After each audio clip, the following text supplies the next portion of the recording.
A gélida opulência da mansão nos jardins era um cenário cruel para uma véspera de Natal. Luzes pisca-pisca, refletidas em taças de champanhe e sorrisos ensaiados, falhavam em aquecer o ambiente. O som que dominava o salão não era de alegria genuína, mas o tilintar agudo de cristal e risadas que pareciam mais um exercício de status do que uma celebração. Em meio a tudo isso, estava Maia. Para os convidados, ela era a peça central e, ao mesmo tempo, invisível daquela noite. Vestia um vestido de grife que custava mais do que a maioria das pessoas ganha em um ano, mas seu corpo parecia desconfortável dentro dele, como se a seda e os bordados fossem uma armadura pesada demais. O ar era denso, carregado com uma tensão que só ela, com a sensibilidade de quem vive em constante alerta, conseguia sentir em sua plenitude. Maia, com seus 35 anos, era o retrato de uma vida sacrificada no altar do luxo. Ex-arquiteta de talento promissor, ela havia guardado seus projetos e sua identidade em uma gaveta trancada, trocando a régua e o esquadro por um anel de diamantes e o sobrenome de um homem influente. Seu sorriso era uma obra de arte da dissimulação, uma curva delicada que jamais alcançava seus olhos. Estes, por sua vez, carregavam um oceano de melancolia e resignação. Seus ombros, sutilmente encolhidos, denunciavam o hábito de ocupar o mínimo de espaço possível, de não incomodar, de ser apenas o belo acessório que completava o cenário de sucesso de seu marido. Ela se movia com uma graça ensaiada, uma prisioneira que havia decorado cada centímetro de sua gaiola dourada, mas esquecido como era a sensação de voar. O clímax daquela farsa natalina chegou de forma súbita e brutal. Otávio, seu marido, atravessou o salão com um sorriso cínico que ela conhecia tão bem, um sorriso que sempre precedia uma humilhação sutil. Mas desta vez não houve sutileza. Ele parou diante dela, sob o olhar atento e predador de sua mãe, a matriarca da família. Em suas mãos, ele trazia uma caneta de luxo e um maço de papéis. Assine, Maia. Vamos terminar isso antes do Natal, para começarmos o ano novo. Mais leves, ele disse, com a voz alta o suficiente para que os convidados mais próximos ouvissem. O silêncio que se seguiu foi mais ensurdecedor que a música ambiente. A humilhação era pública, calculada e total. Ela era um negócio sendo encerrado antes do balanço de fim de ano. Por um instante, o mundo de Maia se desintegrou. As luzes se tornaram borrões e as risadas se transformaram em um zumbido agudo em sua mente. Seu corpo inteiro tremeu e as lágrimas ameaçaram romper a barragem de anos de autocontrole. Sua mão instintivamente voou para o peito, buscando sob o tecido caro do vestido o contato frio de um pequeno medalhão de prata que ninguém sabia que ela usava. O toque do metal gasto a ancorou na realidade. Não era um pedido de socorro, mas um lembrete. Um lembrete de quem ela era antes de tudo aquilo, da verdade que guardava ali dentro. É em momentos assim, quando o mundo parece desmoronar, que a gente entende a força de ter uma história para contar. E se você se inscrever no canal, nos ajuda a continuar trazendo relatos como este que precisam ser ouvidos. O frio da noite de São Paulo era um abraço honesto comparado à frieza daquela festa. Maia caminhou pelas ruas desertas dos jardins, o som dos seus saltos ecoando como marteladas em uma cidade adormecida. O vestido caro, que antes parecia uma armadura, agora era apenas um tecido gelado e desconfortável, um lembrete da farsa que acabara de abandonar. Ela não chorava. As lágrimas haviam secado há muito tempo, substituídas por uma dormência que a protegia. O único calor que sentia vinha do pequeno medalhão de prata pressionado contra sua pele, um farol minúsculo em meio à escuridão de sua vida. Cada passo a afastava daquela mansão, mas ela sabia que a verdadeira distância a ser percorrida era interna, uma jornada de volta a si mesma que ela nem sabia por onde começar. A humilhação ainda ardia, mas pela primeira vez em anos, havia algo mais: o silêncio da liberdade. Ela se refugiou no anonimato de um hotel no centro da cidade, um lugar sem memórias, sem julgamentos. O quarto era simples, impessoal, e essa neutralidade era um alívio. Ao se olhar no espelho, ela mal reconheceu a figura que via. Os olhos eram os mesmos, mas a luz dentro deles estava quase extinta. Lentamente, desfez o penteado elaborado, soltando os cabelos que caíram sobre seus ombros como uma cortina. Retirou as joias, que tilintaram sobre a mesa de cabeceira com um som oco e sem valor. Por último, abriu o fecho do vestido, deixando que a peça de seda caísse ao chão como uma pele descartada. Ali, vestida apenas com suas roupas de baixo e a vulnerabilidade exposta, ela tocou novamente o medalhão. Era o único objeto que realmente lhe pertencia, a única testemunha de quem ela havia sido. Aquela cena de humilhação pública não foi um ato isolado, mas o ápice de uma crueldade cultivada com esmero ao longo de uma década. Otávio e sua família a viam não como uma pessoa, mas como um projeto de anulação.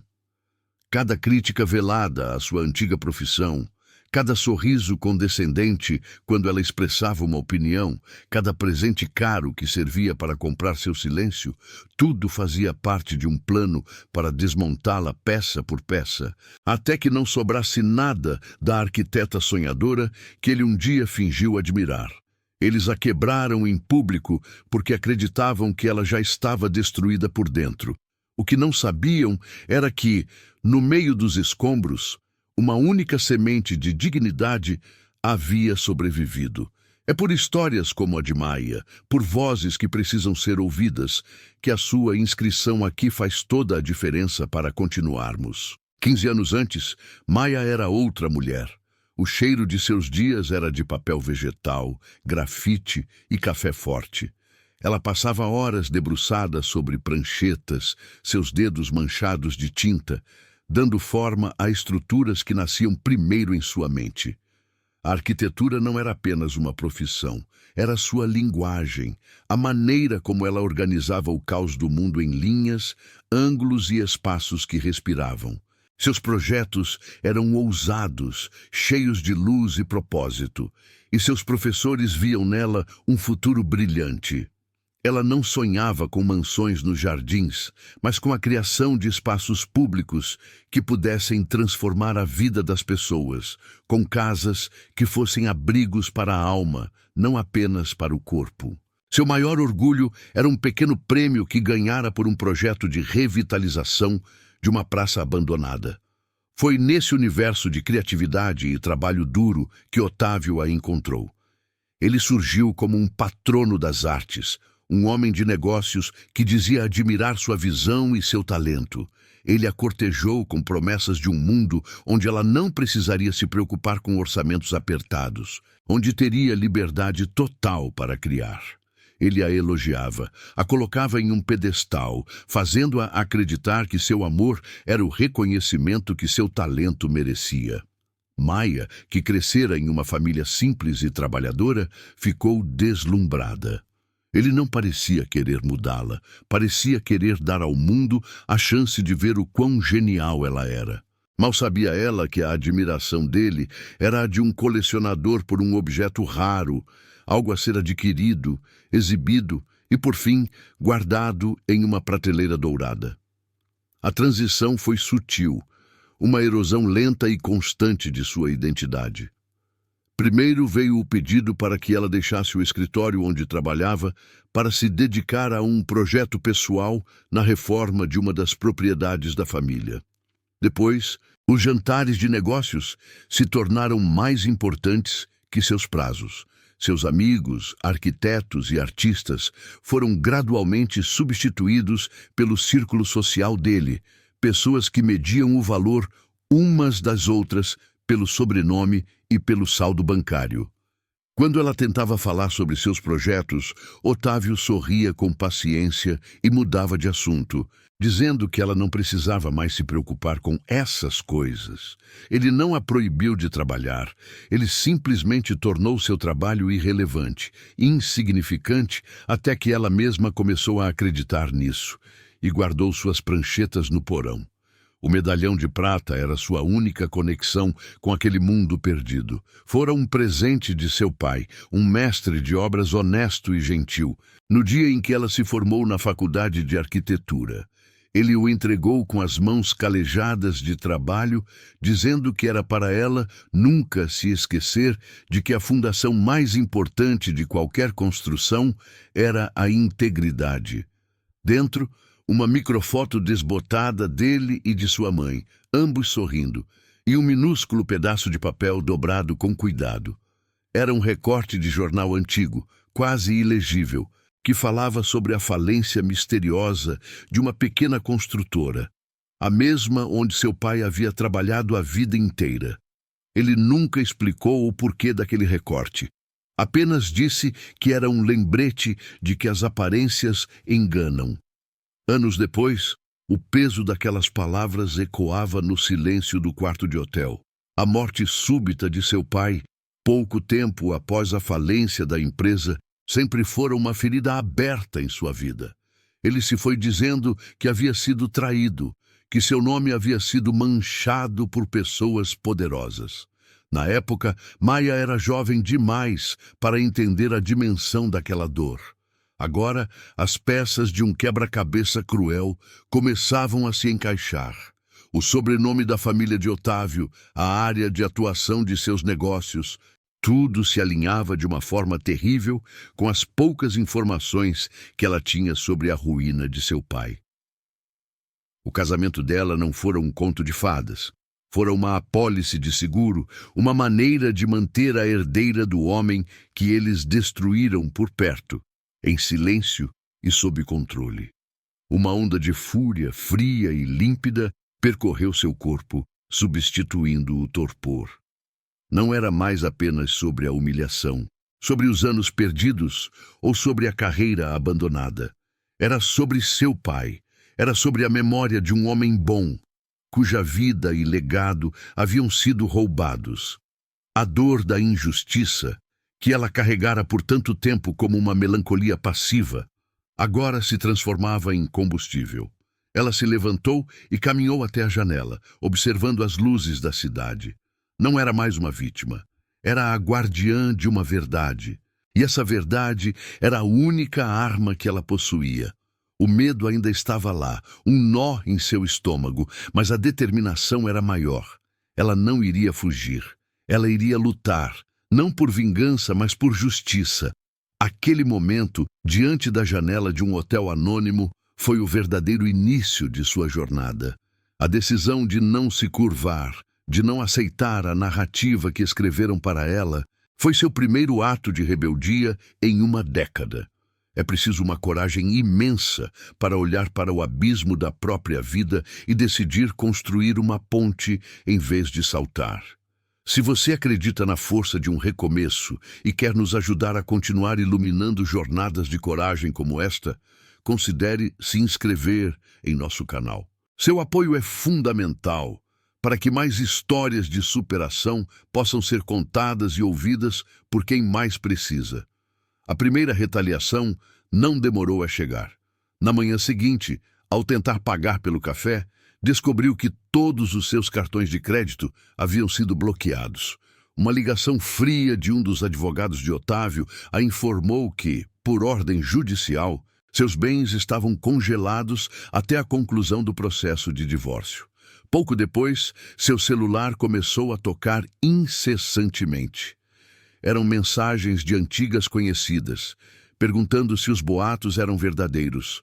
Boatos cruéis que a pintavam como uma mulher instável e infiel, que estava tentando extorquir dinheiro da família. A máquina de destruição de reputações da família de seu marido havia sido acionada com força total. Eles não queriam apenas se divorciar dela. Queriam apagá-la, transformá-la em um fantasma social. Isolada e sem recursos, Maya sentiu o pânico tentar se instalar. A voz do abuso, aquela que Otávio implantara em sua mente por anos, sussurrava que ela era fraca, que não conseguiria sobreviver sem ele. Por um instante, ela vacilou. Talvez fosse mais fácil aceitar qualquer acordo humilhante, apenas para ter paz.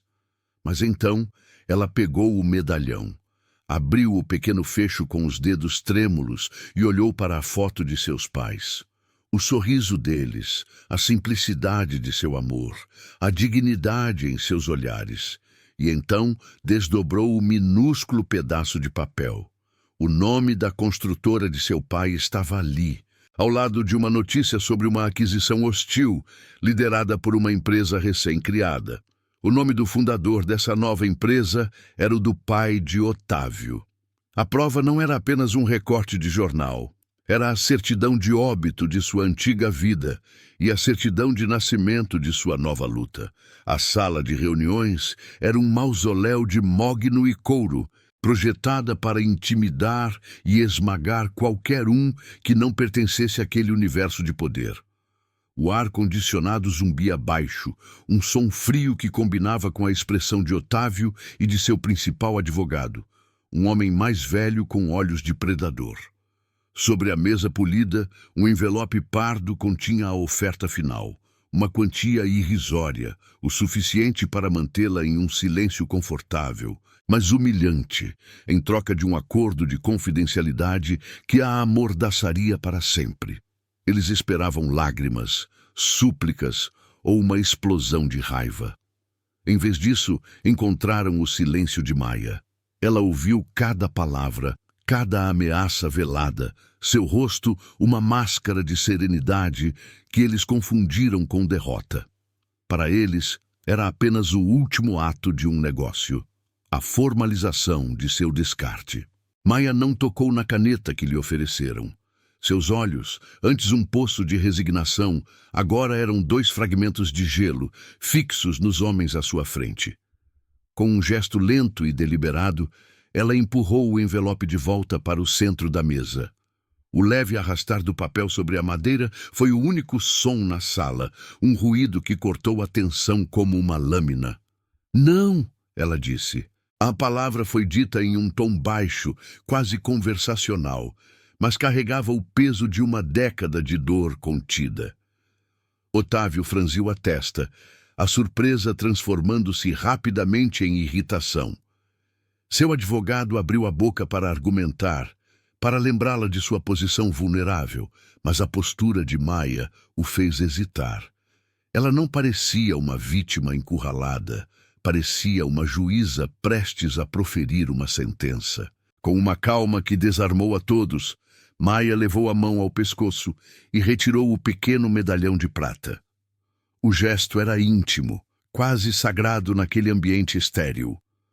Os homens a observaram, confusos, enquanto ela o abria com a ponta dos dedos. A microfoto de seus pais passou despercebida por eles. O que importava era o que estava atrás dela. Com cuidado, ela retirou o minúsculo pedaço de jornal, dobrado e amarelado pelo tempo. Desdobrou-o sobre a mesa, ao lado do envelope que havia rejeitado. Era um recorte frágil, quase se desfazendo, mas o texto impresso, embora pequeno, era o alicerce de toda a fortuna daquela família. Era a prova que seu pai lhe deixara, um testamento silencioso que ela finalmente compreendera em sua totalidade. "Isso", ela começou, a voz ressoando com a força de uma década de silêncio, "é a certidão de nascimento do seu império e a certidão de óbito da minha família." Seus dedos apontaram para o nome da empresa de seu pai e logo abaixo para a notícia da aquisição hostil liderada pelo pai de Otávio. O que se seguiu não foi um grito, mas uma declaração fria e precisa. "Vocês não tiraram apenas minha carreira e minha voz. Vocês construíram este império sobre as cinzas da minha família. Eu não quero o seu dinheiro sujo. Eu quero a minha dignidade de volta. E vou contar a todos quem vocês realmente são. Cada palavra era uma pedra atirada contra a fachada de vidro daquela dinastia, e ela viu o primeiro estilhaço aparecer nos olhos de Otávio. O silêncio que se seguiu foi absoluto, mais pesado que qualquer palavra dita até então.